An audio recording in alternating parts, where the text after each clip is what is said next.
ஆண்டவர் இந்த நாளிலும் உங்களை ஆசீர்வதிப்பாராக. இந்த வருஷத்துடைய துவக்க நாளிலே கர்த்தருடைய வாக்குத்தத்தங்களை நாம் தொடர்ந்து பார்த்து கொண்டு வருகிறோம். வாக்குத்தத்தங்கள் எல்லாம் ஆம் என்றும் ஆமேன் என்றும் கிறிஸ்துவுக்குள் இருக்கிறது பொழுதுகிறதை பார்க்கிறோம். இதை நம்முடைய வாழ்க்கையில் அதை நாம் பிடித்து கொண்டால், அதை நம் மனதில் வைத்து கொண்டால், எந்த சூழ்நிலையிலும் நாம் ஜெயிப்பதற்கு மிகுந்த ஏதுகரமாக இருக்கும். இன்றைக்கு இந்த தொடர்ந்து வாக்குத்தத்தை அடுத்த பகுதியை நான் வாசிக்க கேட்போம். யாத்திரா 14ஆம் அதிகாரம் 14ஆம் வசனத்தை நான் வாசிக்க கேட்போம். கர்த்தர் உங்களுக்காக யுத்தம் பண்ணுவார், நீங்கள் சும்மா இருப்பீர்கள் என்றான். அப்போது இந்த ஆண்டில் கர்த்தர் நமக்கு தொடர்ந்து நமக்காக யுத்தம் பண்ணுகிற தேவன் என்பதை நம்ம பார்ப்போம். ஒவ்வொரு நாளும் இந்த வாக்குத்தத்தங்கள் நம்மை தைரியப்படுத்துகிறது. இங்கே மோசேட்ட ஆண்டவர் சொல்லும்போது சொல்லுகிறார், கர்த்தர் உங்களுக்காக யுத்தம் பண்ணுவார், நீங்கள் சும்மா இருப்பீர்கள். அப்போ தேவன் இந்த ஆண்டு முழுவதும் நமக்காக அவர் யுத்தம் பண்ண போகிறார். யாரோடு? பார்வோனுடைய அந்த குணநலம் பிடித்த அல்லது அந்த ஸ்பிரிட் உள்ளதான நபர்களோடு கர்த்தருடைய ஆவியானவர் என்ன செய்வார்? யுத்தம் பண்ணுவார். வெள்ளம் போல சத்துரு வரும்போது ஆவியானவர் அவனுக்கு சத்துருக்கு விரோதமாய் கொடியேற்றுகிறார் அல்லவா? அதாவது யுத்தம் எதோடு? நமக்கு எதிராக வருகிற பிரச்சனைகளோடு கர்த்தர் என்ன செய்வார்? யுத்தம் பண்ணுவார். ஏன்னா இன்றைக்கி அநேக மனிதனுடைய எண்ணம் நமக்காக எனக்காக சொன்னோம் இல்லையா?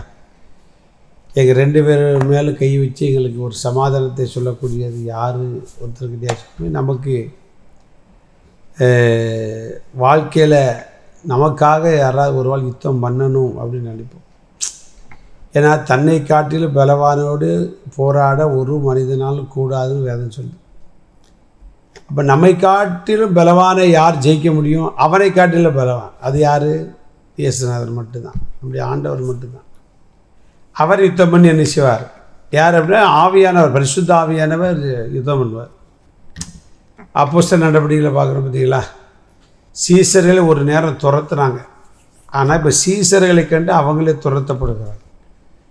உலகத்தை கலக்குகிறவங்க வந்து விட்டான்னு சொல்லக்கூடிய அளவிற்கு அவர்களை குறித்த பயம் வந்தது. எப்போ அப்படின்னா ஆவியானவர் யுத்தம் செய்த போது யூதர்கள் ஜனங்களோடு அதிகாரிகளோடு நியாயசாஸ்திரோடு ஆவியானவர் பலமாய் கிரியை செய்து யுத்தம் பண்ணி சுவிசேஷம் வளர்ந்தது. இங்கே நம்ம என்ன வாசிக்கிறோம் அப்படின்னா எகிப்தியரோடு யுத்தம் பண்ணுறதுக்கு ஒரு ஆள் தேவை. பின்னாடி ஒரு பார்வன் கூட்டம் வந்துக்கிட்டே இருக்கு, ஒரு சேனை வருது, குதிரை வீரர் வருதா, பார்வன் எல்லாம் வராங்க. ஒன்றும் பயப்படாது. ஒருவேளை இந்த புதிய ஆண்டுக்குள் நுழைந்திருக்கிற நமக்கு பின்னாடி கடன், வியாதி, போராட்டம், நிந்தை, அவமானம், நெருக்கடி, மனக்லேசம், மனபாரம், மனதினுடைய என்ன சொல்கிறது காயங்கள் அல்ல மனதை காயப்படுத்தக்கூடிய வார்த்தைகள் நம்மை தொடர்ந்து வரலாம். என்ன செய்யுது நம்ம நினைக்க வேண்டிய அவசியம் இல்லை. ஆண்டவர் சொல்லிட்டு நான் உங்களுக்காக யுத்தம் பண்ணுவேன். அப்போது நமக்காக யுத்தம் பண்ணுகிறவர் நம்முடைய ஆண்டவர் மாத்திரம்தான்.